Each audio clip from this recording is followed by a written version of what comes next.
سورۃ الضحیٰ کا جو اس کا جو شان نزول ہے وہ یہ ہے کہ کچھ دنوں کے لیے، ایک تو بالکل شروع میں جو رک گئی تھی فترت وحی، اس کے علاوہ پھر ایک موقع آیا ہے کہ کچھ عرصے کے لیے بہت دن گزر گئے حضرت جبرائیل نہیں آئے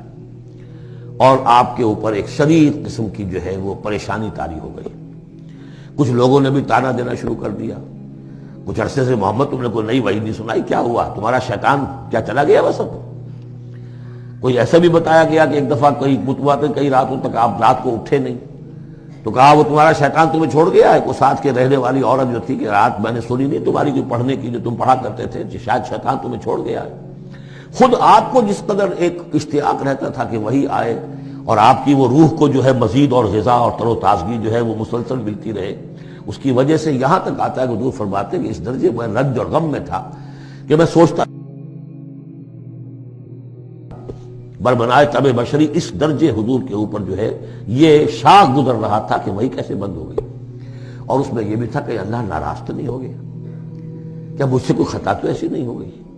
یہ سبب کیا ہوا ہے؟ یہ ہے وہ کیفیت کہ جس کے اندر یہ آیتیں نازل ہو رہی ہیں۔ اور اب آپ اس کو سمجھ لیجئے کہ اس کا نفسیاتی اور انسان کی باطنی کیفیات کے ساتھ کیا تعلق ہے۔ انسان پر دو طرح کی کیفیات طاری ہوتی رہتی ہیں، جیسے میں نے پہلے ایک دفعہ آپ کو بتایا صدیق اور شہید کے درمیان جو فرق ہے بنیادی، کہ کچھ بنیادی طور پر لوگ ایکسٹروورٹس ہوتے ہیں، کچھ بنیادی طور پر انٹروورٹس ہوتے ہیں۔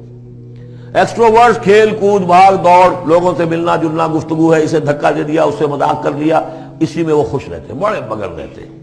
تنہائی انہیں کاٹ کھانے کو دوڑتی ہے۔ اور ایک انٹروورٹس ہوتے ہیں کہ وہ مجلس وغیرہ کو نہیں ہوتا، اپنے تنہائی میں کہیں بیٹھے ہیں، غور و فکر کر رہے ہیں، سوچ بچار کر رہے ہیں، انہیں وہ مجلس سے زیادہ اپنا گوشہ تنہائی جو ہے وہ زیادہ عزیز ہوتا ہے۔ تو یہ دو مزاج اللہ نے بنائے ہیں۔ اسی طرح ہر انسان کے اوپر آلٹرنیٹلی کچھ کیفیات آتی ہیں جس کو ہم کہتے ہیں میرا موڈ آف ہے، ایک طرح کا قبض سا ہو جاتا ہے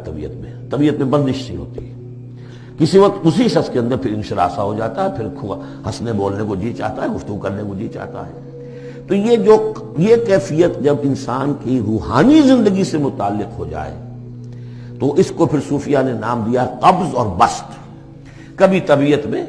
انشراح ہے، انبساط ہے، طبیعت جو ہے وہ آبادہ ہے، ہر چیز میں روشنی کا پہلو آدمی دیکھ رہا ہے، ہر چیز کے اندر آپ کو معلوم ہے ایک تاریک رخ بھی ہوتا ہے کسی معاملے کا اور روشن رخ بھی ہوتا ہے، اس وقت انسان روشن رخ کو دیکھتا ہے۔ اور ایک وقت میں آتا ہے کہ طبیعت میں بندش سی لگ گئی ہے، جیسے اندر کوئی پکڑ لیا کسی نے، اب طبیعت جو ہے وہ بھی اپنے اندر وہ انقباض محسوس کر رہی ہے، اور پھر آدمی پیسیمسٹک ہو جاتا ہے،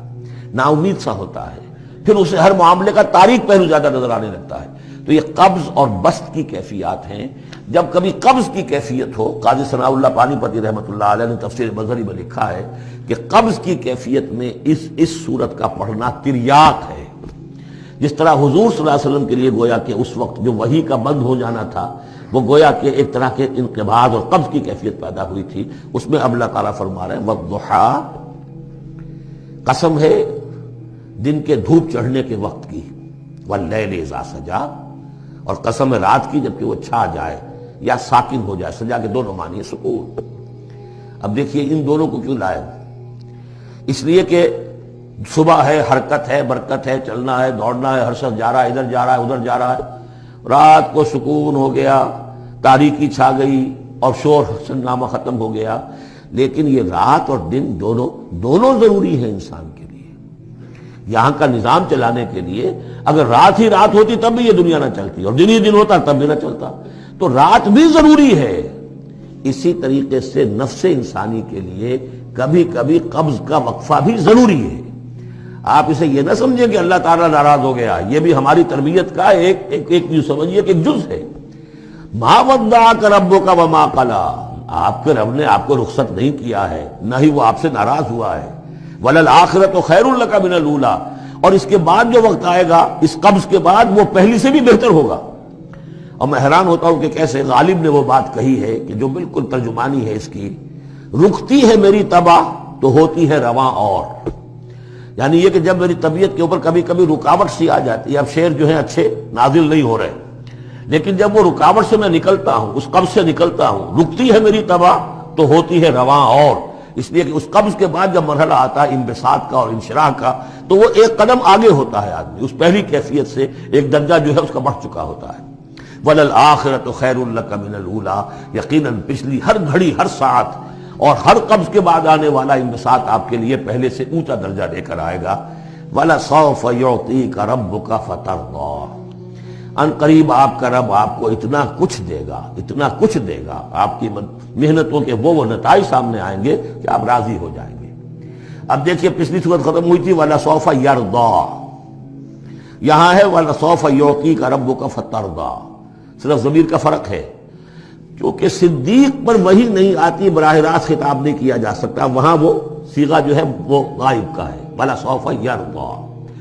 اور چونکہ نبی وہ ہے جس پر وحی آ رہی ہے، براہ راست مخاطب ہے، تو فَلَسَوْفَ يُعْطِيكَ رَبُّكَ فَتَرْضَىٰ، آپ کا رب اتنا کچھ دے گا کہ آپ راضی ہو جائیں گے۔ اب یہ کہ اسی قبض کی حالت میں پھر اللہ تعالیٰ اپنے احسان جتا رہا ہے، اور یہ بہترین ہے۔ کبھی طبیعت پر ڈپریشن ہو اس طرح کی اور قبض کی کیفیت ہو تو آدمی یاد کرے کس کس مرحلے پر اللہ نے میری دستگیری فرمائی، کن کن مراحل پر اللہ تعالیٰ نے مجھے مشکلات سے نکالا، اس سے وہ حوصلہ بڑھتا ہے۔ اور اس کو بھی سمجھیے کہ اسی انداز میں علم یجد کا یتیمن فآوا، یہ سیرت النبی کے بڑے اہم حصے ہیں جو اس میں آ گئے ہیں۔ آپ کی پیدائش یتیمی میں، پوسٹیوگس چائلڈ، باپ تو پہلے ہی فوت ہو چکا ہے، 6 سال کی عمر میں والدہ گئی، 8 سال کی عمر میں دادا گئے، اور وہ یعنی جو آپ نے دیکھا ہے ابتدائی زمانہ زندگی کا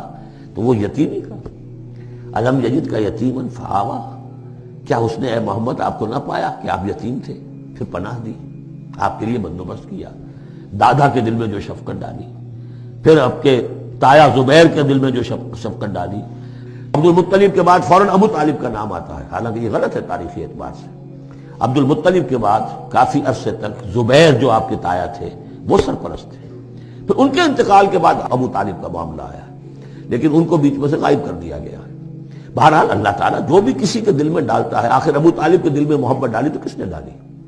وہ ہم پڑھ چکے ہیں سورہ طٰہٰ میں، وَأَلْقَيْتُ عَلَيْكَ مَحَبَّةً مِّنِّي، حضرت موسیٰ علیہ السلام کی موہنی صورت کے اوپر اللہ تعالیٰ فرماتے ہیں ہم نے اپنی محبت کا پرتو ڈال دیا کہ تمہیں دیکھنے کے بعد وہ قتل کرنے کے ارادے سے باز رہ گئے، ان کے ہاتھ شل ہو گئے، ایسی موہنی صورت، اسے قتل کرنا۔ وَأَلْقَيْتُ عَلَيْكَ مَحَبَّةً مِّنِّي وَلِتُصْنَعَ عَلَىٰ عَيْنِي، یہ ہوا ہے۔ تو فرمایا علم یجد کا یتیمن فآوا ووجدک ضالا فہدا، اور پھر جب آپ شعور کی پختگی کو پہنچے اور غور و فکر کا مرحلہ آیا، حقائق میں انسان کو سوچ بچار کا مرحلہ آیا، اور آپ کو دیکھا کہ آپ تلاش حقیقت میں سرگرداں ہیں، تو ہدایت دی۔ وہ آگے آ جائے گا، بہت قریب پہنچ گئے ہم، اقرا بسم ربک الذی خلق، وہ مرحلہ جب آئے گا۔ وَوَجَدَكَ عَائِلًا فَأَغْنَىٰ، اور پایا آپ کو تنگ دست تو غنی کر دیا۔ کس طرح سے راستہ پیدا کیا ہے خدیجہ الکبریٰ رضی اللہ تعالی عنہا نے، جو بھی ان کے آپ کے محاسن دیکھے کتنی گرویدہ ہوئی ہیں۔ بڑے بڑے سردار قریش کے جو ہے ان سے نکاح کے خواہش مند تھے، انہوں نے خود جو ہے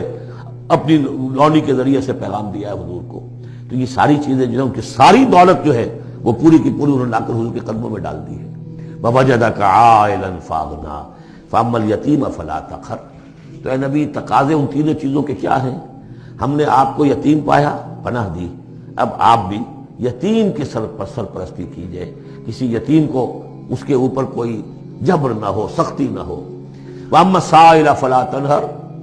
اور آپ جبکہ تلاش حقیقت میں سرگرداں تھے تو ہم نے آپ کو ہدایت دی، اسی طریقے سے اب آپ کو بھی کوئی شخص سائل بن کر آپ کے پاس آئے، سوال کرے، اسے جھڑکنا نہیں ہے۔ اسے جو بھی سائل دونوں طرح کے ہوتے، سوال کرنے والا کوئی علمی سوال اور سوال کرنے والا کوئی مالی دولت، مالی مدد کے لیے۔ وَأَمَّا بِنِعْمَةِ رَبِّكَ فَحَدِّثْ، اور جو ہدایت تمہیں دی ہے ہم نے اب اسے عام کرو، یہ نعمت ہے، آپ کے رب کا انعام ہے، یہ ہدایت جو آپ کو عطا ہوئی ہے اس کو بیان کرو۔ اس کے بیان کرنے میں یہ بھی ہے کہ اللہ کے انعامات کا چرچا انسان کرے اس کا شکر ادا کرنے کے لیے، اور یہ بھی ہے کہ اس کو پھیلائے اور عام کرے، دوسروں تک پہنچائے، ورنہ وہ بخل ہو جائے گا کہ وہ دولت جو ہے ہدایت کی اس کو آدمی صرف اپنی ذات تک محدود رکھے اور اس کا جو خیر ہے وہ دوسروں تک نہ پہنچائے۔